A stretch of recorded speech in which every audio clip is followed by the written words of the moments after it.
ஆண்டவர் இயேசு கிறிஸ்துவுக்குள் எனக்கு அருமையானவர்களே, நம் ஆண்டவர் இயேசு கிறிஸ்துவின் நாமத்தினால் உங்கள் அனைவரையும் வாழ்த்தி வரவேற்கிறேன். பிரியமானவர்களே, நீங்கள் போகின்ற பாதையெல்லாம் உங்களுக்கு முன்பாகவே சென்று உங்களுடைய தேவைகளை கடவுள் நிறைவேற்ற வல்லவராக இருக்கிறார். நம்பிக்கையோடு அவரை நாடுங்கள்.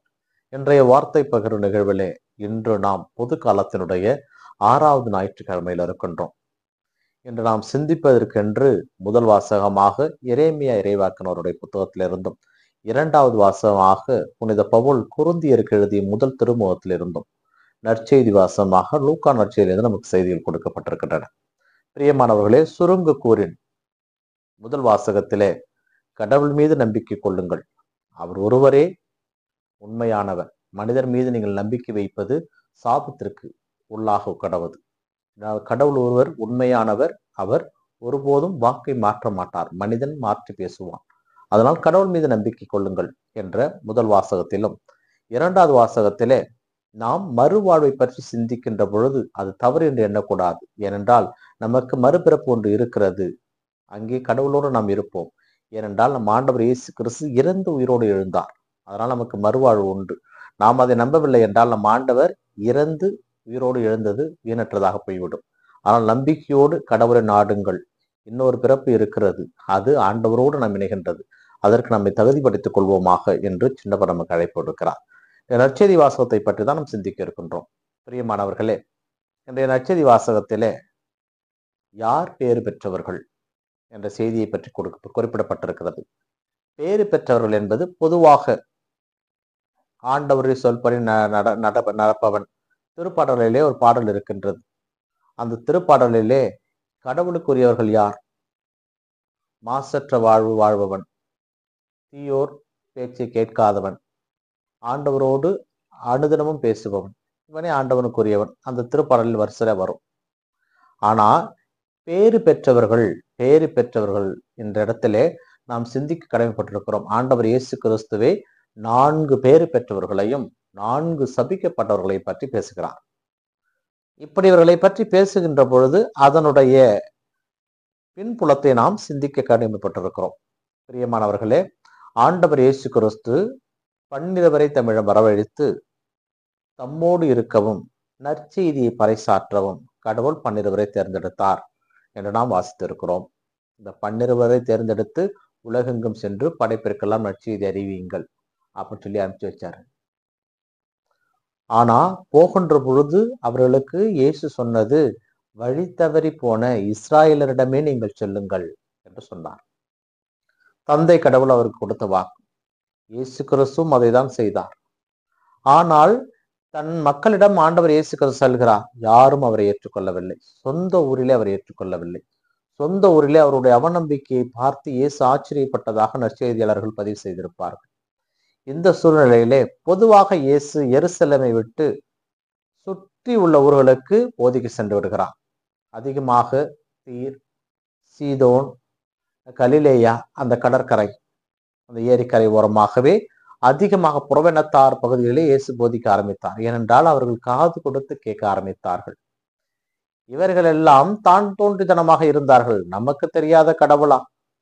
கடவுளே நம்மோடு அனுதினமும் எஸ்டிடியில் பேசிக் கொண்டிருக்கிறார், இவன் யார் என்று தங்கள் வாழ்க்கையை ஓட்டி கொண்டிருந்தவர்கள். ஏனென்றால் அவர்களுக்கு ஒரு ஸ்டேட்டஸ் இருந்துச்சு. என்ன ஸ்டேட்டஸ்னா, மறைபோதகர்கள், மறைநூல் அறிஞர்கள், பரிசேயர்கள், சதுசேயர்கள், தலைமை குருக்கள், இவர்கள் என்று தங்களுக்குன்னு ஒரு ஸ்டேட்டஸ் வச்சுக்கிட்டு வாழ்ந்துகிட்டு இருந்தாங்க. அப்போ இயேசு கிறிஸ்து அவர்களுக்கு மத்தியிலே வந்து தந்தை கடவுள் எல்லாருக்கும் உரியவர் என்று சொல்லுகின்ற பொழுது, எங்களுக்கு தெரியாத கடவுளை அறிவிக்க நீ வந்து விட்டாயா என்று இவர் யார்? மக்கள் மத்தியிலே பேசிக் கொள்கிறார்கள். சொந்த ஊரிலே இவர் நமது மரியாவினுடைய மகன் அல்லவா? தச்சர் யோசேப்பினுடைய மகன் அல்லவா? இவருடைய சகோதர சகோதர மத்தியில் இருக்கிறார்கள் அல்லவா? இதுதான். ஒருவன் நல்லது சொல்ல வந்தான் என்றால் அவன் யார், எங்கிருந்து வந்தான், அவனுடைய குலம் என்ன, அவனுடைய கோத்திரம் என்ன, இதை அனைத்தையும் தெரிந்து கொண்டுதான் நல்லதை பற்றி கூட சிந்திப்பார்கள். இது இன்று அல்ல, அன்றே ஆரம்பித்ததுதான். அன்று ஆரம்பித்ததுதான் இன்று பிரம்மாண்டமாக இருக்கிறது. இதையும் பேசுவோம் பின்னாடி.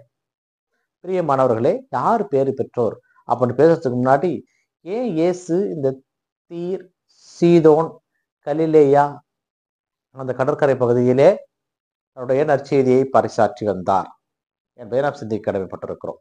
இன்றைய நற்செய்தி வாசகத்தை நாம் வாசிப்போம் என்றால், இயேசு சமவெளியில் நின்று அவர்களுக்கு போதிக்க ஆரம்பித்தார்.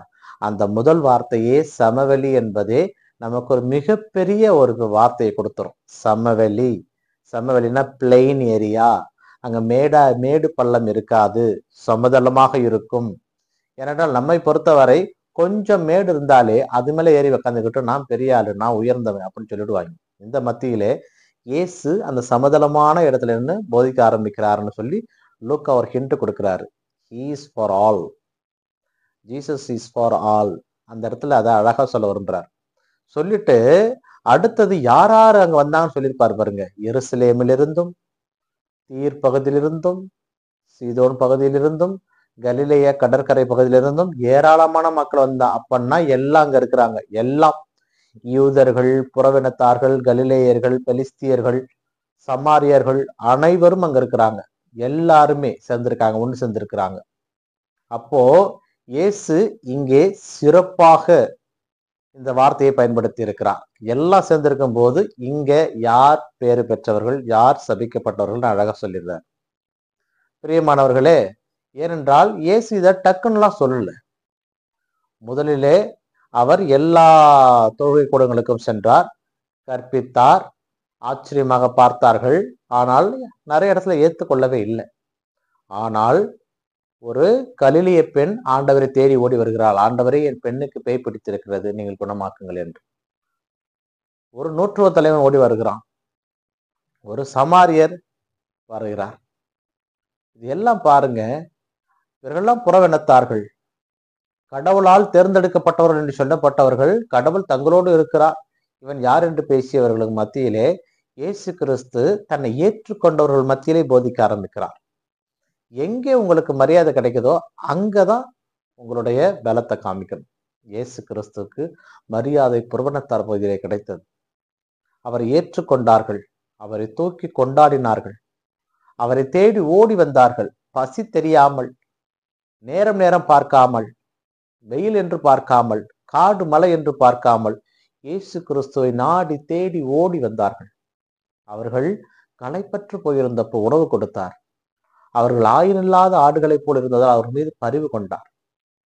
இவை அனைத்தையும் ஆண்டவர் அவர்கள் மீது கொண்ட அன்பினால் தொடர்ந்து செய்து கொண்டிருக்கிறார். இப்போ இந்த சமவெளியில யாரு பேறு பெற்றோர்ன்றதை இயேசு ஓப்பன் ஸ்டேட்மெண்ட் கொடுக்கிறார். அவர் யாருக்கும் பயப்படல. இந்த இடத்துல ஓப்பன் ஸ்டேட்மெண்ட். யாரெல்லாம் பேறு பெற்றவர்கள்? ஏழையர்களே, நீங்கள் பேறு பெற்றவர்கள். முதல் வார்த்தை சொல்றார். யார் ஏழையர்?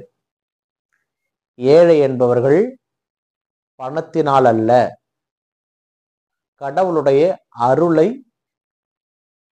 அதிகம் பெற்றவர்கள். உலக பாங்கான பொருள் அவங்கள்ட்ட இல்லை, ஆனா கடவுளுடைய அருள் நிறைய இருக்கு. Economically they are poor, but spiritually they are rich. அவர்கள் தான் ஏழைகள். ஏழைகளே, நீங்கள் பேறு பெற்றவர்கள். ஏன்? இறையரசு உங்களுக்குரியது. since you are rich in spiritual, கடவுளோடு இருக்கிறவங்க. ரெண்டாவது, இப்போது பசியாக இருப்பவர்களே நீங்கள் பேறு பெற்றவர்கள். 3 நாளா என் கூடவே சுத்துறீங்கடாப்பா. 3 நாளா தண்ணி தாகம் என்று பாராமல், பசி என்று பாராமல், கால்வலி கைவலி என்று பாராமல், நேரம் காலம் பாராமல் என்னோடு வந்தவர்கள். என் கூடவே இருக்கிறீங்க. இப்போ நீங்க பிஸியா இருக்கிறீங்க. You are thirsting. அதாவது நீங்க தாகம், கடவுளின் மீது தாகமாக இருக்கிறீர்கள், கடவுள் மீது பசியாக இருக்கிறீர்கள், இறைவார்த்தையின் மீது பசியாக இருக்கிறீர்கள். இப்பொழுது நீங்கள் பசியா இருப்பவர்களே நீங்கள் பேறு பெற்றவர்கள். இப்பொழுது அழுது கொண்டிருப்பவர்களே நீங்கள் பேறு பெற்றவர்கள். ஆண்டவரே, என் பொண்ணுக்கு பேய் பிடிச்சிருச்சு, நீங்க குணமாக்குங்க. தேடி வர அந்த பொண்ணு, அந்த கனானிய பெண் வந்து அழுவுற, ஆண்டவர் காலில் விழுந்து அழுகுறாங்க. She is blessed. ஆண்டவரால் நிகழும் என்று தேடி ஆண்டவரை தேடி ஓடி வராங்க. ஆண்டவர் அவங்களே சொல்றாங்க, நீங்க பேறு பெற்றவங்க அப்படின்னு சொல்லிட்டு. அதுக்கப்புறம் என் பொருட்டு மக்கள் உங்களை இல்லாதது பொல்லாதது சொல்லும் போது, உங்களை அடித்து கஷ்டப்படுத்துகின்ற பொழுது நீங்கள் பேறு பெற்றவர்கள், ஏனென்றால் இறையாட்சி உங்களுக்குரியது அப்படிலாம் சொல்றார். எதை குறித்து? அடிமைகளா இருக்கிறவங்க. எருசலேம் கோயிலுக்குள்ள விடமாட்டேன்னு சொல்லுவாங்க. பொதுவா எல்லா யூதர்களுக்கும் ஒரு அடிமைகள் இருப்பாங்க. அந்த அடிமைகள் புறவினத்தாராக கூட இருக்கலாம். அந்த அடிமைகளுடைய வேலை அவர்களுக்கு பாதம் கழுவ வேண்டும், அவருடைய வீட்டு வேலையை செய்ய வேண்டும், வீட்டை துடைக்க வேண்டும். அப்போ இந்த சூழ்நிலையில ஒருவேளை ரபி வராருன்னு கேள்விப்பட்டோம். ஐயா நாங்க போய் பார்த்துட்டு வரோம். இங்க நான் இருக்கும்போது உனக்குடா அங்க வேலை என்று அடித்து உதைத்து துன்புறுத்துகின்ற பொழுது, you are blessed. You are என்னுடைய பெயராலே நீங்கள் துன்பப்படுகின்ற பொழுது நீங்கள் பேறு பெற்றவர்கள். இந்த வார்த்தையை பயன்படுத்துறார். அப்போ அங்க கூடியிருந்த தன்னுடைய சீடர்களை பார்த்து, அந்த ஏழைகளை பார்த்து, புறவினத்தார்களை பார்த்து இயேசு இந்த வார்த்தையை சொல்லுகின்ற பொழுது they are feel more comfortable. அவர்களுக்கு இன்னுமாக ஆண்டவர் மீது நம்பிக்கை வந்திருக்கும். இவர் நமக்கானவர், இவர் நம்மை தேடி வந்திருக்கின்ற கடவுள், மெஸ்ஸியா இவரே. இந்த மெஸ்ஸியா அவனுடைய உண்மையான உருவத்தை பற்றி எசையா இறைவாக்கினர் அறிவித்த வார்த்தை நிறைவேறிக் கொண்டே இருக்கின்றது. ஏழைகளுக்கு நற்செய்தி அறிவிக்கப்படும், ஊனமுற்றோர்கள் நடப்பார்கள், பார்வையற்றோர் பார்வை பெறுவார்கள், சிறைப்பட்டோர் அனைவரும் விடுதலை அடைவார்கள். இதெல்லாம் இந்த சமவெளியில ப்ரொமோகேட் பண்ணப்படுது, ப்ரொமல்கேஷன் பண்ணப்படுது. பிரியமானவர்களே, இந்த இடத்துல இயேசு இதெல்லாம் சொல்லும் போது அந்த இடத்துல எல்லாம் நினைச்சிட்டு இருப்பாங்க, அந்த ஏழைகள், அந்த புறவனத்தார்கள், சீடர்கள் அனைவரும் இயேசுவை உற்று நோக்கி கொண்டிருக்கிறார்கள். அடுத்து என்ன சொல்ல போறாரு அப்படின்னு சொல்லிட்டு அடுத்து திரும்பி இந்த பக்கம் பார்க்கிறார். இந்த பக்கம் யார் இருக்கிறா? நம்ம பரிசேயர்கள், சதுசேயர்கள், மறைநூறு அறிஞர்கள், தலைமை குருக்கள், இயேசுனுடைய சொந்த பந்தங்கள் இந்த பக்கம் இருக்கு. அவர் காமனா ஒரு வார்த்தை வர்றார், செல்வந்தர்களே ஐயோ உங்களுக்கு கேடு. உங்களோட நிறைய பணம் இருக்கு, ஸ்பிரிச்சுவலி யூ ஆர் நத்திங், ஒண்ணுமே இல்லை. அந்த பணத்தை வச்சுக்கிட்டு உன்னால ஒண்ணுமே பண்ண முடியாது. ஐயோ உங்களுக்கு கேடு. செல்வர்களே ஐயோ உங்களுக்கு கேடு.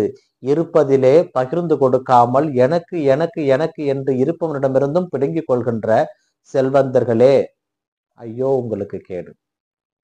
பகிர்ந்து கொடுக்க மனமில்லாத செல்வந்தர்களே ஐயோ உங்களுக்கு கேடு. அது சொல்றார். ரெண்டாவது, உண்டு கொழுத்திருப்போரே. ஏன் மக்கள் சாப்பாட்டுக்கு வழி இல்லாம அலையிறான். நீங்கள் உண்டு கொழுத்திருக்கிறீர்கள். யாருடைய பெயரால?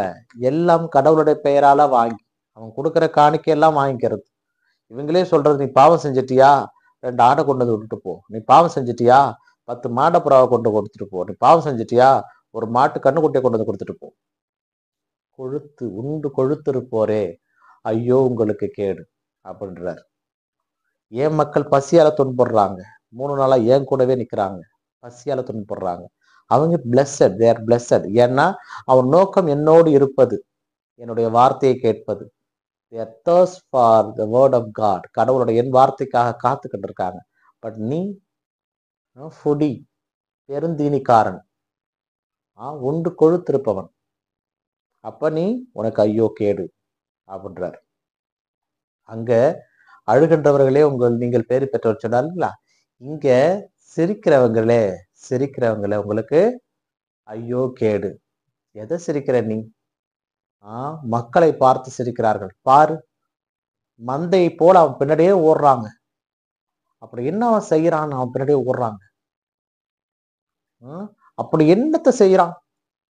அவனை பத்தி நமக்கு தெரியாதா? நம்ம கூடவே இருந்தவன், நம்ம ஊர்ல பிறந்தவன், நம்ம பார்த்தவன், நம்ம மரியை மோவன், நம்ம யோசேப்பின் மகன் அப்படின்னு சொல்லி நீங்கள் சிரித்து கொண்டிருப்பவர்களே ஐயோ உங்களுக்கு கேடு. நீங்கள் அழுவீர்கள். எப்போ? உங்களுடைய துன்ப நேரத்திலும் துயர நேரத்திலும் ஐயோ என் கண் முன்னே இருந்த கடவுளை நான் காணாமல் விட்டுவிட்டேனே என்று நீங்கள் அழுவீர்கள். அத சொல்றார்.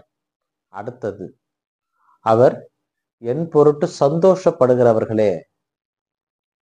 நீங்க சந்தோஷப்படுறவங்களே உங்களுக்கு ஐயோ கேடு. என்ன சந்தோஷம்? பந்தியில முதலா போய் உட்கார்ந்துக்கிறது, சந்தை வெளியில எல்லாம் பார்க்க வேண்டும் என்று நடப்பது, கையிலே கொஞ்சம் கழுத்திலே பட்டை பெருசு பெருசா போட்டுக்கிட்டு நடக்கிறது, பாக்குறது, மத்தவெல்லாம் பார்த்து சொல்லணும், ஐயோ பாருங்க இறைவார்த்தை மீது எவ்வளவு பாசம், கடவுள் மீது எவ்வளவு பற்று, இறைவார்த்தையை நெஞ்சிலே கட்டிக்கிட்டு அலைகிறார் பாருங்க, பார்க்கும் போதெல்லாம் இறைவார்த்தையே பார்க்கணும்ட்டு அலைகிறார் அப்படின்னு சொல்லி மக்கள் உங்களை புகழ வேண்டும் என்று நினைக்கிற நீங்கள் ஐயோ உங்களுக்கு கேடு. இயேசு கிறிஸ்து இதையெல்லாம் சொல்லிவிட்டு இறையாட்சி என்பது யாருக்கு என்பதை தெளிவுற சொல்லுகிறார். இறையாட்சி பேறு பெற்றவர்களுக்கு மாத்திரமே. யாரெல்லாம் பேறு பெற்றவர்கள்? ஏழையாக இருப்பவர்கள், இறைவன் பால் ஏழையாக இருப்பவர்கள். இறைவனை பெற்றுக் கொள்வது உலக செல்வங்களை அல்ல, இறைவனுடைய அன்பை சேர்த்து வைப்பது உலக செல்வங்களை அல்ல. அவர்கள் பேறு பெற்றவர்கள், அவர்களுக்கு இறையாட்சியிலே பங்கு உண்டு, அவர்கள் நம்பிக்கையாளர்கள். இறைவனுடைய ஆசீர் வேண்டி அவருடைய காலிலே விழுந்து அழுகின்ற அந்த மக்கள் பேறு பெற்றவர்கள். இறைவனுடைய வார்த்தைக்காக தவமாய் தவம் இருந்து தாகமாய் பசியோடு காத்திருக்கின்ற அந்த மக்கள் பேறு பெற்றவர்கள். இயேசு கிறிஸ்துவின் நாமத்தின் பொருட்டு துன்புறுத்தப்படுபவர்கள் பேறு பெற்றவர்கள். இவர்களே இறைவனுக்கு உரியவர்கள். நாம் எந்த வகையில் இருக்கின்றோம்? பேறு பெற்றவர்களாக இருக்கின்றோமா, அல்லது ஐயோ கேடு என்ற சாபத்திற்குள்ளானவர்களாக இருக்கிறோமா?